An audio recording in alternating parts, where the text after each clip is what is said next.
Headlines 24 में आपका एक बार फिर से बहुत बहुत स्वागत है। आज हम बात करने वाले हैं लोकसभा चुनाव के बाद जो 4 प्रदेशों के इलेक्शन होने थे, जिसमें से 2 प्रदेशों के इलेक्शन होकर रिजल्ट आ गया और वहां पर सरकारें बन गई, जिसमें से जम्मू कश्मीर और हरियाणा में इलेक्शन हुए।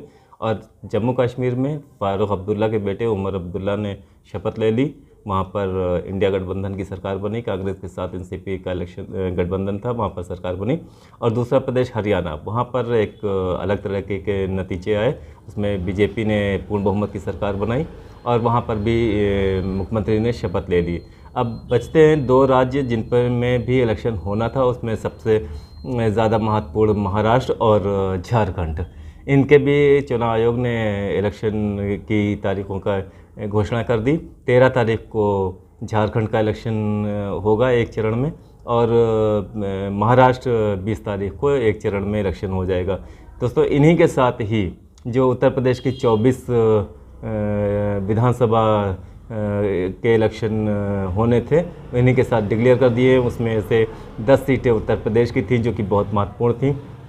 उसमें से 9 सीटों की चुनाव की घोषणा कर दी गई है। उत्तर प्रदेश के मिल्कीपुर से जो अयोध्या की बहुत ही चर्चित सीट थी, उससे अभी घोषणा नहीं की गई। वहाँ पर इलेक्शन रोका गया है। कुछ कोर्ट में मामला है जिसकी वजह से वहाँ पे सीट पर इलेक्शन की घोषणा नहीं हुई है अभी। जिन 9 पे घोषणा हुई है उत्तर प्रदेश की उपचुनाव की, वो 13 तारीख को इलेक्शन होना है। लेकिन भारतीय जनता पार्टी ने चुनाव आयोग को एप्लीकेशन दी है कि इसको 20 को कराया जाए। तो अब देखते हैं कि वो चेंज होता है या नहीं होता है। लेकिन क्योंकि तैयारियां बहुत दिनों से चल रही थी, इंडिया गठबंधन की तरफ से अखिलेश यादव ने 6 प्रत्याशियों की अपनी घोषणा कर दी। भारतीय जनता पार्टी में लगातार मंथन चल रहा था और मंथन का नतीजा ये आया है कि लगभग जो 60 सीटें भारतीय जनता पार्टी अपने गठबंधन से लड़ेगी। 9 में से 7, 2 तो उसने अपने गठबंधन साथियों को दे दिए। जो 7 सीटें लड़ने जा रही है, उस पर आला कमान को उसने हर सीट से 3-3 नाम भेज दिए हैं, जिसमें से गाज़ियाबाद की एक सीट है। उसमें से वहाँ पर उन्होंने संजीव शर्मा, मयंक गोयल और ललित जायसवाल का नाम आला कमान को भेजा है। और दूसरी सीट है सीसा मऊ कानपुर के पास वाली, उसमें उन्होंने 3 नाम भेजे हैं, जिसमें नीतू सिंह, नीरज चतुर्वेदी, सुरेश अवस्थी।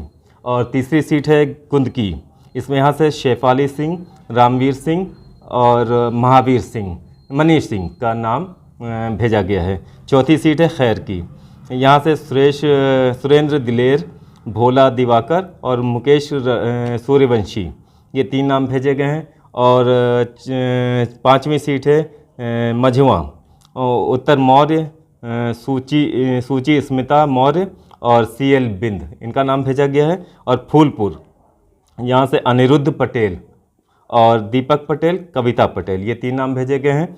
और मीरापुर की एक सीट है जो आखिरी, राजपाल सैनी, मिथिलेश पाल और प्रशांत गुज्जर, ये नाम भेजे गए हैं। अब देखना यह है कि आला कमान इन पर किस पर मोहर लगती है। इन 3 में से एक कैंडिडेट बनाना है, प्रत्याशी बनाना है, किस पे मोहर लगती है, इसका फैसला बहुत जल्द हो जाना है।